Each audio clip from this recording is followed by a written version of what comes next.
Welcome to Roopa tailoring. ఇప్పుడు మనం ఒక హ్యాండ్ డిజైన్ అనేది చూద్దామండి. ఇది వచ్చేసి మనకు డ్రెస్సెస్కి చాలా బాగుంటుందండి ఈ డిజైన్. హ్యాండ్ హైట్ వచ్చేసి 10, డౌన్ వచ్చేసి 3.5 తీసుకున్నాను. నార్మల్ హ్యాండ్ ఎలా అయితే కట్ చేసుకుంటామో అదే విధంగా హ్యాండ్ అనేది కట్ చేసేసుకోండి. ఇలా హ్యాండ్ ఓపెన్ చేసుకున్న తర్వాత మనం దానిపైన స్లిట్ వేయడం కోసము నేను 3 ఇంచెస్ అనేది తీసుకోవాలండి. మనకు 3 ఇంచెస్ తోటి సరిపోతుంది. చూడండి, హ్యాండ్ మొత్తం రెడీ అయ్యాక చాలా బాగుంటుంది. 3 ఇంచెస్కి ఏమైనా క్లాత్ ఎక్కువ ఉంటే కట్ చేసేసుకోండి నీట్గా.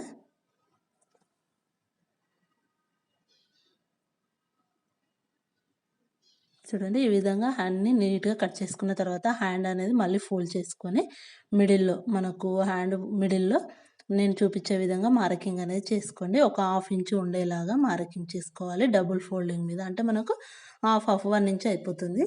మిడిల్లో డిజైన్ కోసం 1/2 ఇంచు అలా పెట్టేసుకున్న తర్వాత హ్యాండ్ మనకు పైన డిజైన్ కోసం 2.5 ఇంచ్ అయినా సరే తీసుకోవచ్చు. నేను ఇప్పుడు 2.5 ఇంచెస్ అనేది తీసుకుంటున్నాను.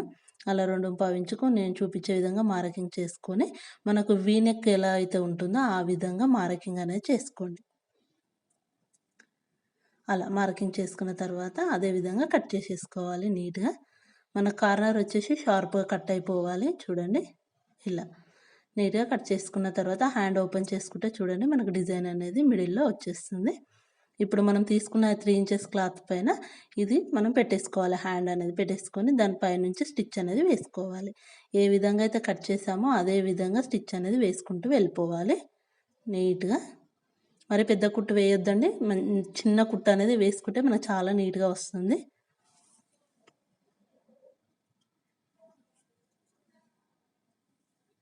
చూడండి, హ్యాండ్ ఎలా అయితే డిజైన్ కట్ చేసామో అదే విధంగా స్టిచ్ అనేది చేసుకుంటూ వెళ్ళిపోవాలి.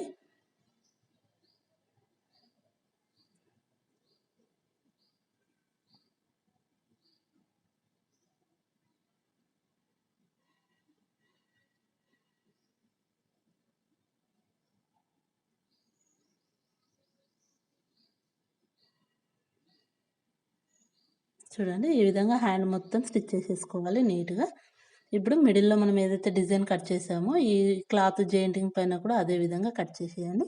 మిడిల్లో చిన్నగా మనం కుట్ట అనేది కట్ కాకుండా అలా కచక్ అనేది పెట్టేసుకోండి. కార్నర్స్ దగ్గర కొంచెం క్లాత్ అనేది కట్ చేయండి. మనం రివర్స్ చేసుకున్నప్పుడు ఈజీగా ఫోల్డ్ అయిపోతుంది. ఇప్పుడు మనం కుట్టుకున్నది హ్యాండ్కు మంచి సైడ్ వచ్చేలాగా రివర్స్ చేసుకోవాలండి. మనకు వెనక సైడు అంటే మనకు తిరమర ఉండేలాగా ఉండకూడదు. మనకు రైట్ సైడ్లోనే పైన కనిపించేలాగానే తీసుకోవాలి. ఇలా ఏదైనా ఒక చిన్న స్టిక్ తీసుకొని ఈ విధంగా నేను స్క్రూ డ్రైవర్ తోటి అంటున్నాను చూడండి, ఆ విధంగా మనం కార్నర్స్ను అలా ప్రెస్ చేసినట్టు అంటే మనకు షార్ప్నెస్ వచ్చేస్తుంది, చాలా బాగా కనిపిస్తుంది. ఇలా సెట్ చేసుకొని దాని పైన నుంచి డబల్ స్టిచ్ అనేది వేసుకోండి. ఎందుకంటే మనకు అణిగినట్టుగా ఉంటుంది, నీట్గా కనిపిస్తుంది. చూడండి, ఈ విధంగా డబల్ స్టిచ్ వేయడం వల్ల నీట్గా ఉంది. పైన ఉన్న క్లాత్ను ఆ విధంగా ఫోల్డ్ అనేది చేసేసుకోవాలి. అలా ఫోల్డ్ చేసుకున్నా సరిపోతుంది. లేదు అంటే పైపింగ్ అయినా సరే వేసుకోవచ్చు. పైపింగ్ అనేది నేను ముందుగానే రెడీ చేసి పెట్టాను, చూపిస్తాను చూడండి. ఈ విధంగా పైపింగ్ అనేది థ్రెడ్ పైపింగ్ రెడీ చేసి పెట్టాను. ఇప్పుడు ఈ ఫోల్డింగ్ చేసే దాని మధ్యలో మనం రెడీ చేసుకున్న పైపింగ్ క్లాత్ అనేది పెట్టి స్టిచ్ చేసుకుంటే నీట్గా మనకు డిజైన్ అనేది రెడీ అయిపోతుంది.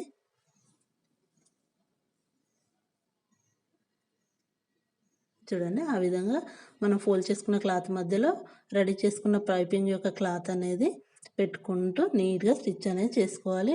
నార్మల్ ఫుడ్స్ తోటైనా వేసుకోవచ్చు, సింగిల్ పాదమైనా యూజ్ చేసుకోవచ్చు అండి. మనకి ఎలా వీలు ఉంటే అలా మీరు స్టిచ్ చేసుకోండి నీట్గా.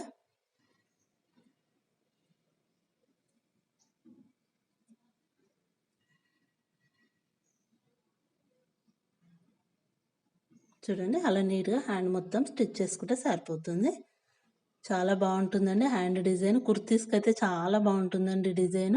చాలా అంటే చాలా నీట్గా ఉంటుంది. సింపుల్గా ఉన్న మనము స్టిచ్ చేసుకున్నాక చాలా బాగా కనిపిస్తుంది హ్యాండ్ డిజైన్ అనేది. చూడండి, అలా ఎక్స్ట్రా ఏమైనా క్లాత్ ఉంటే కట్ చేసేసుకుంటే సరిపోతుంది. హ్యాండ్ అనేది మనకు రెడీ అయిపోతుంది. చూడండి ఎంత బాగా వచ్చేసిందో. వీడియో కనుక నచ్చితే తప్పకుండా like, share and subscribe. Thank you for watching.